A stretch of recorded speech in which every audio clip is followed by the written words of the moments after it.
there's been a lot of talk about how democracy is today, how it can be fixed, how it can be strengthened. And what I would like now for a moment is to pause on what democracy could be, not now, but just in 10 years.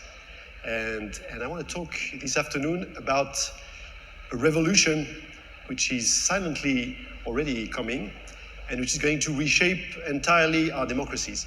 And this is online voting, and in particular, blockchain voting. So blockchain voting is online voting, internet voting, but using the blockchain technology. So since we're talking about elections, I propose we start with a small vote. What's better way? So I'm going to ask you two very simple questions, and unfortunately we'll do it manually, not electronically. I mean, we're close to the PNICs, so my first question is very simple. I mean, how many of you here today in this room have concern or are worried about the state of democracy? How many think that democracy is not functioning the way it should today in our societies? Just raise your hands.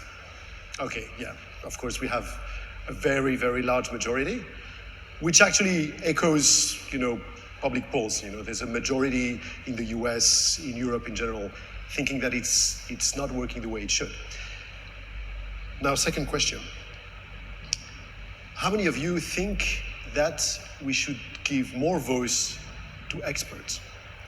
That we should give them more power? I give you an example. We've been talking, we're going to talk a lot about climate change. So the IPCC gives scenario, experts give us a way to avoid catastrophic scenarios.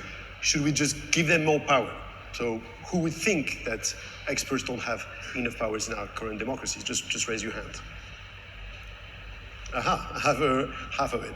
So we're a particular audience, of course. We're all here, big advocate of democracy. But in general, when you turn to public polls, you still have a majority of people thinking that experts should have a greater voice.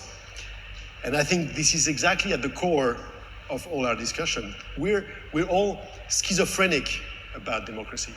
We want more power to the people, and at the same time, we want more power to experts.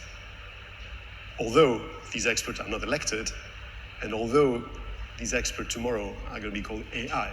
Okay, so probably the biggest experts on climate change in 10 years from now is going to be called, GPT-15 or whatever.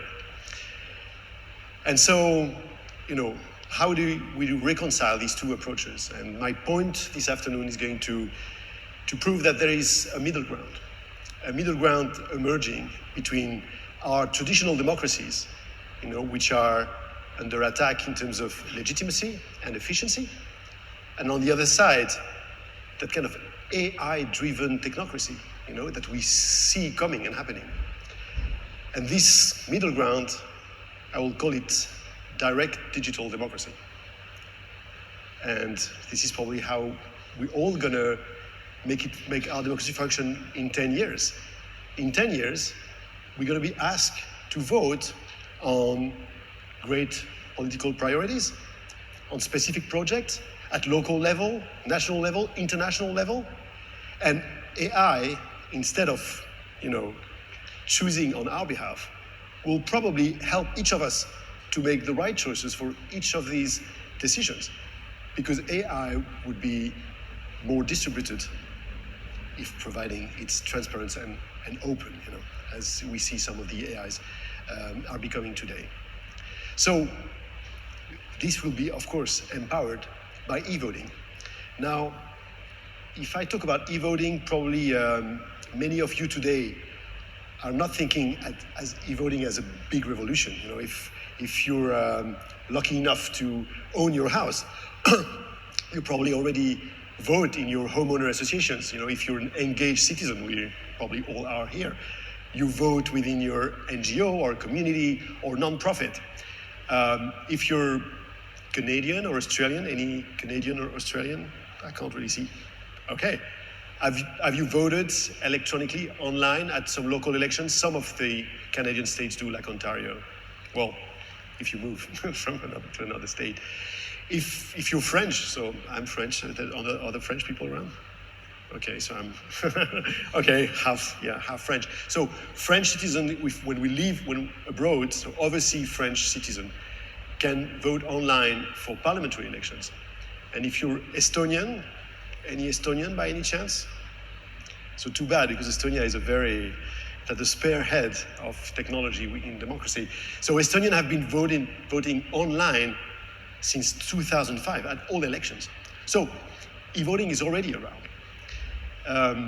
Now, I suppose some of you, when we talk about online voting, might also feel a little bit suspicious. You know, when I talk in medias or social media about e-voting, I get a lot of hate messages, like really, or even death threats. Okay, so I'm sure it won't happen after this conference, but this is a very hot debate. And to be fair, many of the concerns are legitimate around e-voting, and we will not be able to use it until we bridge that trust gap. Because we trust paper voting, mostly. I mean, not everywhere, not everyone, but let's say in our democracies. And we don't trust paper voting because it's impossible to fraud. There's just so many examples in the world of how you can fraud paper voting. But it's verifiable. If you track every aspect of it, then you can, of course, detect any fraud. So if you're extremely suspicious, you can come first hour to the poll station, and you can sit all day next to the ballot box, and you can be sure that no one has been playing with the ballot box or trying to fraud it. And you can stay during the evening and witness the counting and the tallying. That's verifiable. Now, with e-voting, that seems to be a different story. How can you verify? Most people just, you send your vote around and it goes over there, in the cloud. And where does it go? And where can I recount it? And where can I be sure it's there or somewhere? So this is really the trust issue.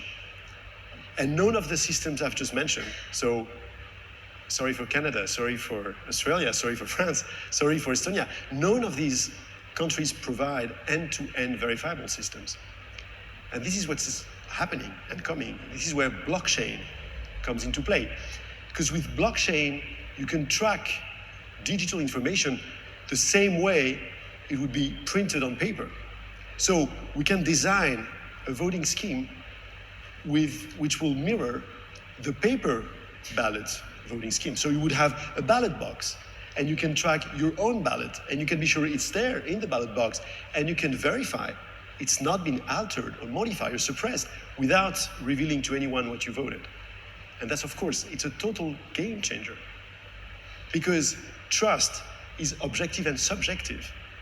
With verifiable online voting, each voter will build his or her own trust on the system by just verifying his or her own vote. So this doesn't solve all the issues, okay? There's other issues with e-voting. You need to be sure, if I just, start voting online, I get a notification. How do we make sure that I'm the person I pretend to be? So you need to have identification, e-identification or e-vote IDs, that you can check. We need to be sure as well that my device is not lying. So for example, if I have to vote Trump or Biden, I vote Trump, how can I be sure my device is not sending a Biden ballot, to the bulletin board? Okay, so we need to have, of course, very secure next generation device, but also to be able to challenge the device. We also need to be sure that I'm not going to be influenced, because there's no voting booth, when you vote online. So what happens if someone is just next to me and asks me or buy my vote? So this is a harder issue, but you can go across it by allowing people to re-vote. So if you re-vote, then my coercer goes away, and then I re-vote, and then there's nothing he can buy from me. And I would say there's also the question of people who don't feel comfortable with just e-voting, and they should be allowed to vote manually with paper. It's called hybrid voting, and all the countries I mentioned have hybrid voting. If you don't want to vote electronically, you can vote with your paper ballot. But if all these conditions are met, and I'm not saying they're met today, what I'm saying is they're going to be met within 5 to 10 years, then you have an extremely powerful tool. Then you have a tool that will allow effective participation in the democratic process. Just not like voting once every 2, 4, 5 years, but on a much more regular basis. Now, you might ask, do we want this? Okay, is this a good outcome? Do I want my neighbor to vote more? But what we see is that direct democracy is actually providing something that indirect democracy is not. Take the US. Take the most contentious issues in the US now, abortion, okay? We see that politicians, Republican, Democrat, cannot come together. The divide is too strong on a common ground on abortion. But every time people have cast their vote on referendums, initiatives, in California, but also in Republican states like Kansas or Kentucky or Ohio, they voted against the ban. Why? Because voters are less extremist than the politicians in a polarized world. Because once you vote, you start to talk and socialize and think about it, you become less radical. And that, of course, opens a lot of new ways. And once it's electronic, you can repeat it, you can do it more, in a smarter way. We just had a referendum in Paris on scooter, okay? Do we need scooters in Paris? It's a good way to ask people. But the mayor asked it with ballot paper. That's who has time on a Sunday afternoon to spend 2 hours to go to the polling station to cast a vote on scooters? Of course, only a handful of angry retired people, you know? And that was the result. So the result was 96% against scooters. And the turnout, just guess, the turnout was less than 10%. It's a one-digit turnout, which never happens. So there's a lot of room of maneuver there.